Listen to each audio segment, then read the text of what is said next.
The holiday rush on Texas roads can be quite frustrating. Some lose their tempers while sitting in traffic or dealing with aggressive drivers, and sometimes things can get out of hand. In Hays County over the weekend, one of those moments escalated to the point of a man losing his life.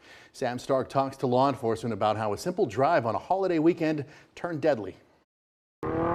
Here in Dripping Springs, at the intersection of Nutty Brown and US 290, two men got into a fight while driving. According to the Hays County Sheriff's Office and witnesses, it escalated to Charles Allen Rice punching another man who fell into oncoming traffic. Subsequently, unfortunately, and tragically hit by a vehicle that was on Highway 290.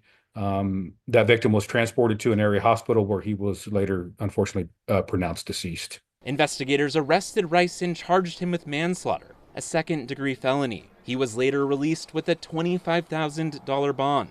Hays County Sheriff-elect Anthony Hippolito said road rage led to the deadly altercation. This was 100% avoidable. We have a deceased person whose family won't have a loved one. And then now there's another family on this side where someone ends up in jail and charged with a second-degree felony. Unfortunately, aggressive driving and the more extreme form of road rage is a growing problem all across the country. A AAA-led survey found that 2 in 3 drivers believe aggressive driving is a bigger issue today than 3 years ago. They found that young men are most likely to be aggressive behind the wheel, with men being 3 times more likely than women to purposefully ram a car or exit theirs to confront another driver. Be tolerant and forgiving. If somebody else does something to you, just let it pass. Let them go on. You don't want to be a victim of anything bad happening to you because you had to engage in an argument. You had to engage in an altercation. In Hays County, Sam Stark, KXAN News. The Hays County Sheriff's Office is still investigating this incident. They are asking anyone who may have witnessed anything to contact the lead investigator. That information is in this story at KXAN.com. For some insight here, data on road rage isn't accessible because only a few states have laws that define or punish road rage. Texas is not one of them. The National Highway Traffic Safety Administration defines road rage as an intentional assault by a driver or passenger with a car or weapon, and the incident must happen on a roadway.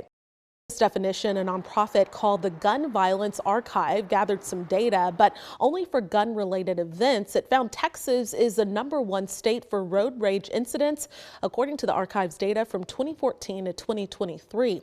The nonprofit found the Lone Star State had over 50% more gun-involved reports than the #2 state, Florida. Houston and San Antonio are the top 2 cities in the U.S. for most gun-related road rage incidents. Houston had more than 200, while San Antonio had a little more than 100. The Trace, an organization that reports on gun violence in the U.S., released a report stating almost 170 people were killed in road rage incidents across Texas within the same time period. And TxDOT has some tips on its website to help avoid aggressive driving on the road, and some of them include staying calm and keeping your emotions in check. Be cautious and considerate. Avoid creating a situation that causes provocation.